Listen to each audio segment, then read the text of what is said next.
Bad boy. Bad boy, Everett. All right. That's it. You get the pencil. Today we're moving to lesson 14.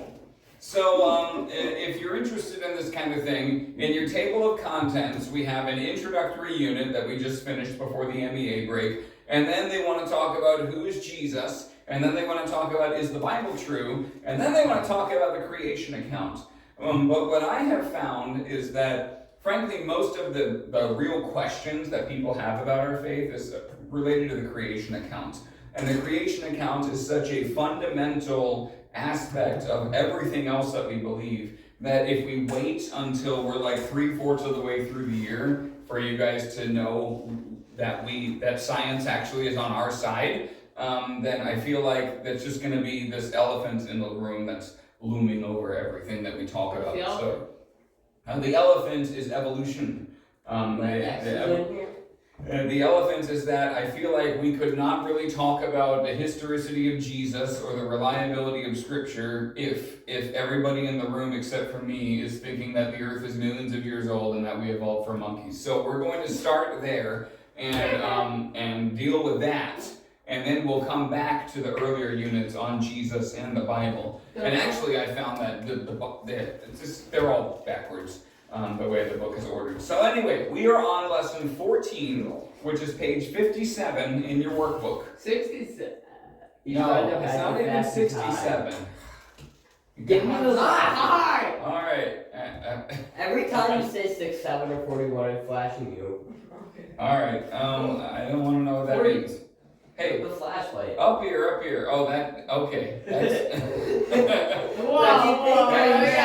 What is you think? You're so dirty-minded. You're dirty-minded. All right. So lesson 14 here. As we try and understand the creation of the world, we first need to understand the existence of God. That's where we're going to start. God reveals himself through his creation and through his word. Let's take a brief look at 3 of the arguments for the existence of God and think of examples that uphold each philosophy. So this is the way that the Bible itself proves that God exists.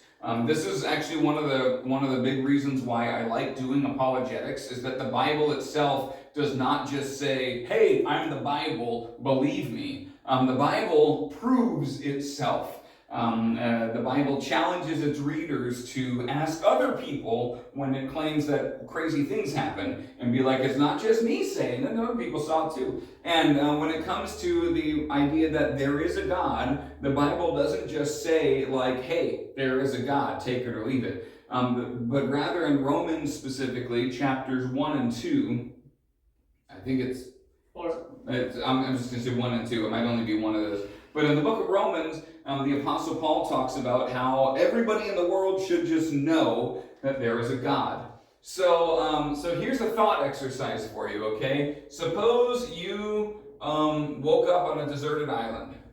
So there you are, yep, and here's your island. And of course there's a requisite palm tree, because the deserted island is not complete without a palm tree. And you got your horizon, you got your sharks going through the water, of course. And so you're not going anywhere. But even on this island, oh yeah, and of course a coconut bomb too. You can't see. What? What do you mean you can't see? You can't see anything. Oh, because you don't have any eyes? Yeah. Well, you can certainly feel that a coconut bombs you in the head. And actually your eyes are kind of important here, so I'll give you some eyes. There you go. But you can't talk. No, you have to be quiet. You shut your mouth when you're talking to me. Yeah, you shut your mouth. S-Y-B-A. Shut your mouth when you're talking to me. That's why now you beat him with your belt. So, all right. So anyway, there you are on your deserted island, and believe it or not, this guy is able to prove that God exists. Me too. The whole atheistic worldview is just chucked out the window by a guy who woke up on a deserted island. What does he know? What does he know about the world around him? That is matter. That it's there, right? Who it was created by. He doesn't know who it was created by necessarily, but it was there, right? That tree is there. Where did the tree come from? He doesn't know.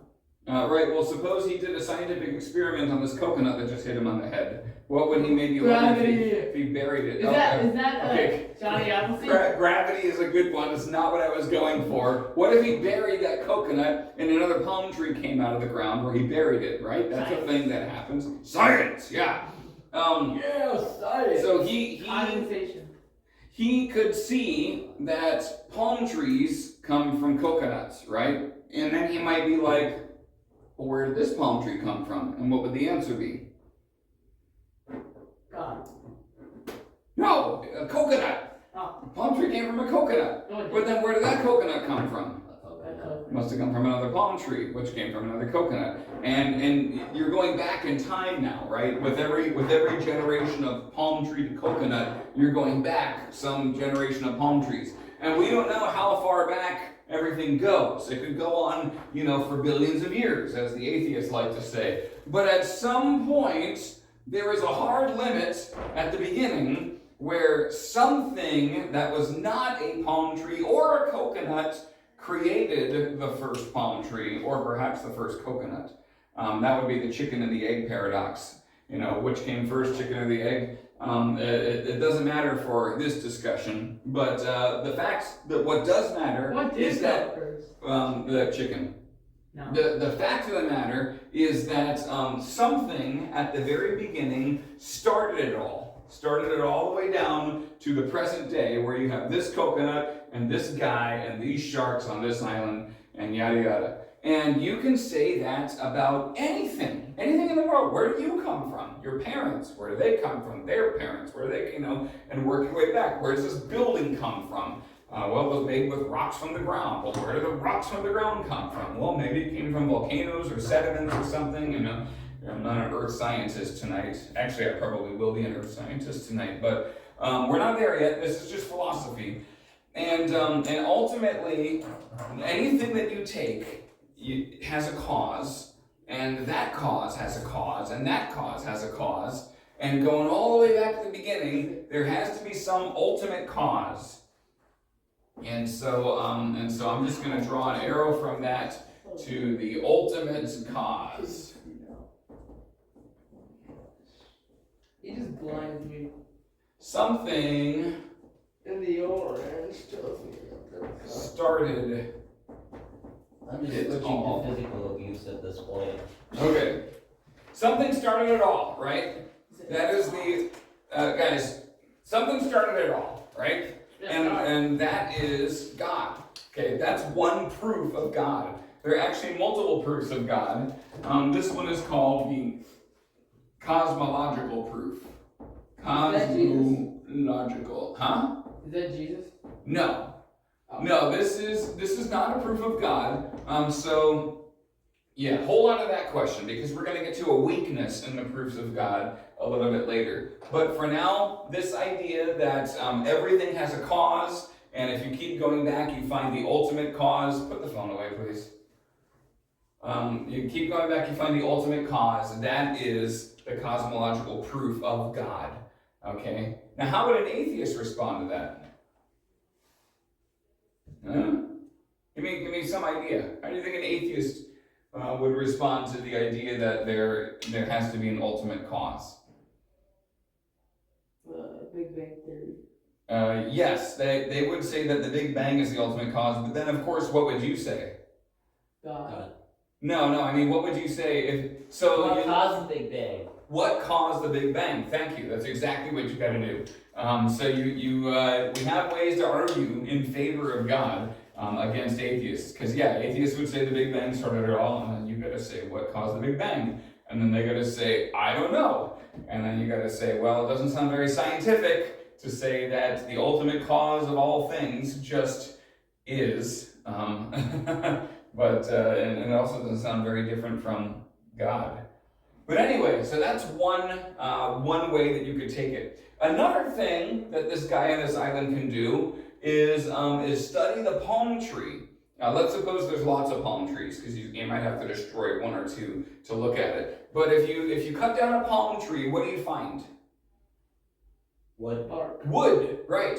Bark. What else do you find if you're going to go with that route? Leaves. Bark, leaves, Seeds. Coconuts. wood, coconuts, yeah. There's a lot of, it's not just a mass of whatever. There's layers, there's structure, there's design in all of it. And if you really studied it, you could understand how coconuts are designed to facilitate tree reproduction. You could study how leaves are designed to facilitate photosynthesis, how they turn sunlight into energy and things like that. And whatever the inverse of respiration is that trees do to absorb carbon dioxide from the atmosphere, things like that.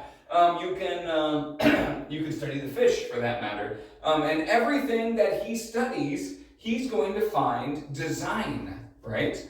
This tree is clearly a product of design. Somebody decided that the tree has to work this way in order for it to tree. And similarly, your body is the product of design. Your body is such a complicated, interconnected network of systems that it is frankly absurd that anybody would think it is not designed.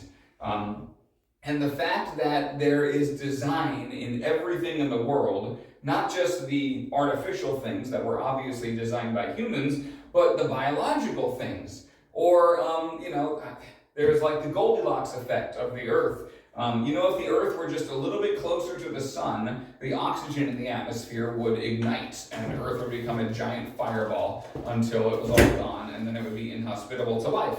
And if it was just a little bit further from the sun, then it would freeze, and it would also be inhospitable to life. And if Earth did not have a magnetosphere to block the sun's most harmful rays, then its atmosphere would have been blasted away centuries ago. There's just, so many things that have worked out perfectly for the Earth to be just right for life. That's why that's called the Goldilocks effect, because in the Three Bears, it's not too hot, it's not too cold, it's just right. And so many things about our planet are just right for life. And so many things about life are obviously the product of design. And this proof is, let me see, I'm going to give it a design is everywhere. That is how you might describe this proof. But the name of it is the teleological proof. You know how like a telescope is designed to see very far away? It's designed to see the end. That word telos means end. And so teleological means that it is a proof by the fact that somebody created the universe with an end in mind, with a purpose in mind. And I want to write the word proof after it. And that somebody, of course, is... Who designed the universe? God, yeah. The Big Bang. These are proofs of God, yeah. Yeah, and so the atheist would say, oh, well, those things just came around by chance, and the evolutionary forces, and we'll deal with those arguments. There's the science against the teleological proof is a little bit more robust, but it doesn't really destroy it. It just makes you have to know a little bit more. And then the final one is moral order. So our guy here on the island, he could make a trap for the sharks in the water, and he could kill them for food, or he could torture them. He could cut them apart very slowly and watch them wriggle and writhe in pain. And as he tortured them, you know what he would probably think? This is wrong. I'm doing something bad. Dexter. Even though nobody is there to tell him that torturing animals is bad, somehow he would just kind of know. And that is what we call conscience. That's probably what I should put there. Conscience, not moral order. What does that even mean? Conscience. We all have an innate sense of right and wrong. Yeah. Huh? Yeah. Are you saying AI? I'm gonna cut you very slowly. I wrote moral order because that's what it is in You're the gonna book. cut me very slow. This He has a is knife. I'm going to call this the morality proof. With a very rusty blade that will infect you. Yes, and stabbing him with it would be wrong, right? Very And you wrong. don't need a religious leader to tell you that stabbing a dude is wrong. You just kind of know it.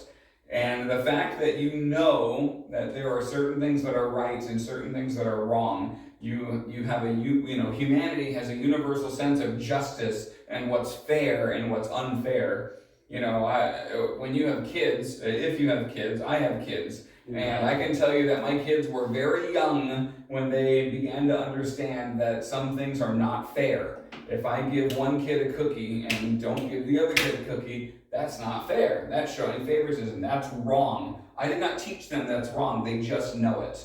And the fact that we are born with this innate sense of right and wrong, this conscience, is a proof from morality that God exists. If there is a law that we know we ought to follow, then that implies there is a lawgiver who wrote that law on your heart. And I think this one is in Romans chapter 1, and this one is in Romans chapter 2. This one is all over the Psalms. The heavens declare the glory of God. The skies proclaim the work of his hands. That sort of thing. So we have very solid philosophical ground. You could just put a guy in a deserted island and he could figure out on his own that there is a God. Now, what's the weakness of these proofs of God? They're very good at proving that there is a God. Weakness of God? No, not the weakness of God, the weakness of these proofs. That God is real. Yeah, so they prove that God is real, but where do they fall short for us? Yeah? We still don't know how it was created. Yeah, there's a lot that we don't know. We don't know how God created, and more importantly, we don't know how to be saved, right? Because there's going to be plenty of people burning in hell who believe that God made the world, but they don't believe in Jesus, or they've rejected Jesus. The devil, for goodness sake, believes better than any of us that God created the world, but yet he is not, he's going to be burning in hell He's a because fallen he rejects angel. Jesus. Was that? It's a fallen angel. Yeah, he's a fallen angel. He's Wait. going to be burning in hell with... Was hell created right away or not? Hell technically doesn't exist yet. That's a way you can, as a pastor, that's a way I can raise some eyebrows, is I can tell people hell doesn't exist, because that's normally a big red flag for heresy. But hell doesn't exist because hell exists in time, and that time is not yet. When Jesus returns on Judgment Day, he will raise all the dead, and he will pronounce judgment over everybody. And those who are at the second coming of Christ, nobody knows. What if it came right now? That'd be pretty cool. Right now. Ready? Just Try again. He's Right now. right here. Right now. Come to the ceiling. Okay, this time for sure. Darn it. Okay, anyway, yeah, Jesus says nobody knows the day or the hour. Don't try to figure it out. If anybody tells you that they can calculate when Jesus is going to return, you tell that person, thank you. I now know that I can't trust anything you say. Because that's like the number one sign of a false teacher. And it's very convenient when false teachers just wave around a giant false teacher banner. October 23rd. Okay. 2025. There is, I haven't been following it, but I guess there was a news story recently that somebody predicted the end of the world and then they were wrong. Recently, I don't know, like in September or October. Sometime since the school year started, some nut job claiming to be Christian said that he knew when the world was going to end and it was going to be on this date, and then this date came and went and the world didn't end, and his name is now at the top of a very large pile of names of people who predicted the end of the world and were wrong. Can I end him? Huh? What? Okay. There's a fairly well-known book called 88 Reasons Why the World Will End in 1988. The world didn't end in 1988. Everett? Okay. So let's say if someone says that world's gonna end on this day, we should end him if we're wrong. And him? Yeah. Like kill the guy? Yeah. We don't need to institute a death penalty for false teachers. We just need to ignore them and encourage others to ignore them as well. But he lied about a major life event for the human race. Yeah, that's Did not people against say the that the law. world was gonna end in 2004 or 2000. I'm sure somebody said. 2000, like 2K. All right, we gotta keep going. They said the world So, ended, this is all a dream. so the end of the world is obviously at the end of the timeline of humanity over here. We are focusing at the beginning here, over here. This is where we're going to be. This is where we're going to be for the next few weeks. Is at the beginning. Your book only has 5 lessons that deal with this topic, really 4. I think we could spend more time on that. So, assuming you guys remain engaged, I'm going to go at your pace and make sure that you guys understand what we're talking about, because this is really important stuff. And these are the kinds of questions that you're going to be asked a lot, and it's very important that you're able to answer them, because you're going to feel awfully embarrassed and maybe a little shaken even in your faith if you don't know the answers to these questions. But before we talk about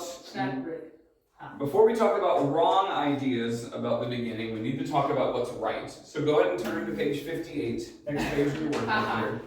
58. And then Daniel, can you read 6 Days to Create, please? He said 58.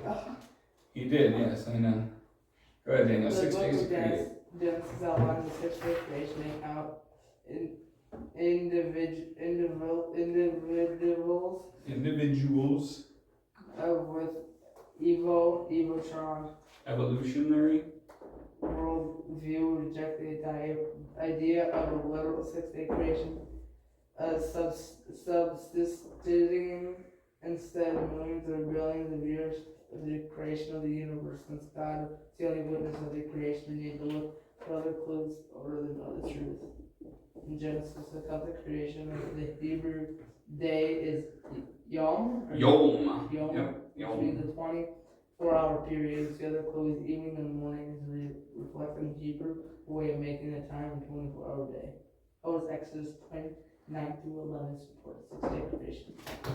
Very good. So, well done, Daniel. You figured me out after 3 years. Oh my God, I can't see. Never, don't flash, Daniel. That's Stop inappropriate. flashing me all the time. Put that away. Nobody wants to see that, Everett. It's Put so it away. small too. Stop flashing. Whoa!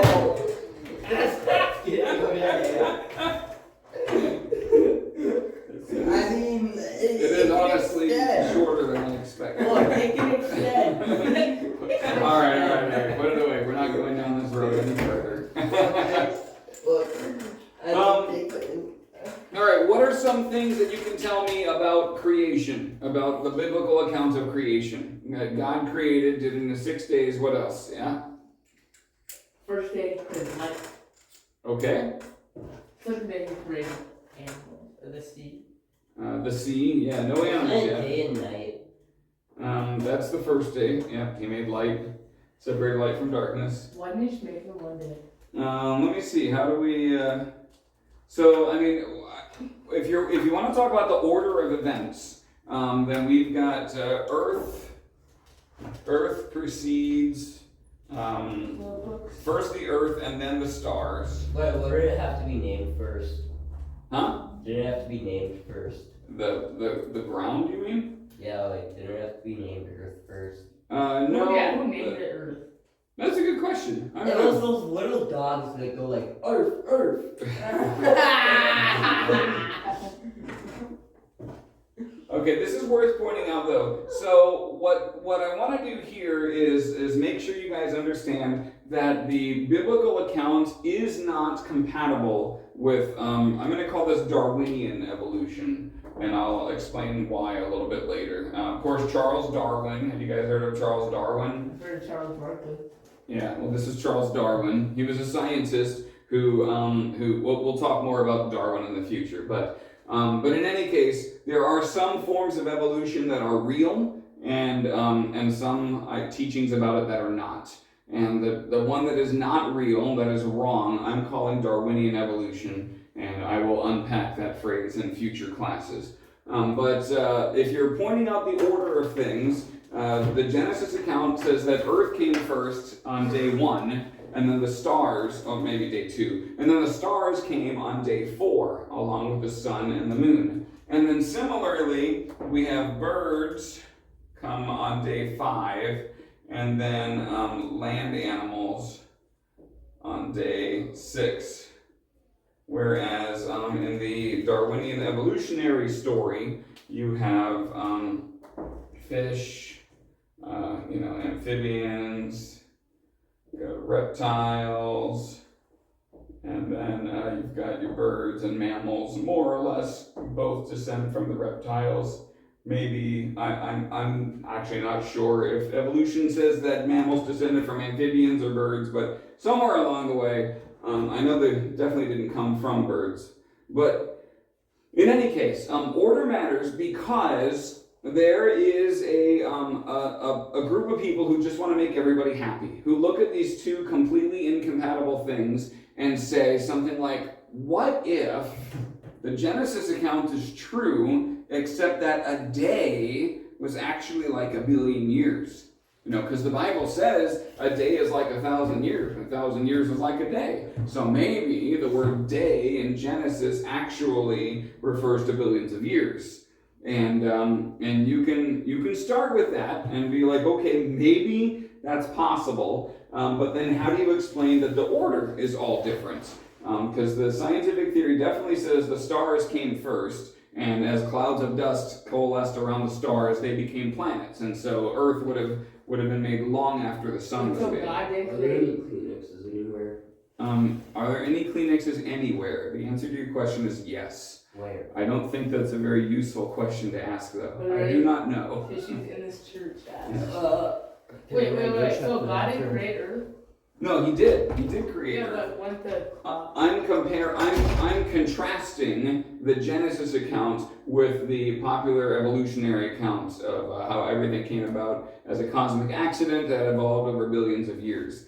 And I'm taking off the table, I'm removing from your freedom the choice that these can somehow both be true. Okay, they can't. You're really acting like you're high. I'm just really confused. What's that? This is a lot of information. Oh, okay, this is your learning phase. Okay, I'm glad I can finally see it after 2.5 years, yeah. I'm just messing with you. I'm only jumping on that because Everett's been saying it all night.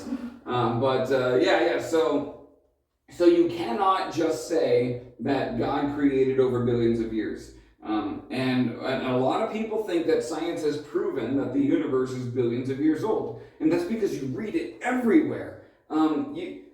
There are exactly 2 times in my life where I have read something about dinosaurs in a place that was not explicitly Christian that did not mention millions of years. I'll say it again because that's important.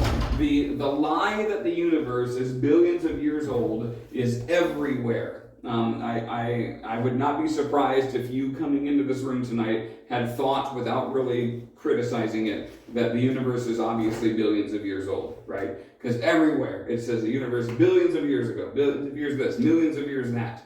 And that is not compatible with the Genesis timeline. And one of the things we're going to do in the next couple of weeks is show that it's also not required by scientific observation. You can look at the world and recognize that it's young. You can look at the universe and recognize that it's young. You don't have to accept that the universe is billions of years old just because you are hearing that and reading that everywhere. The fact that it has to be repeated so often is a testament to the fact that it's probably a difficult lie to believe, because the only way that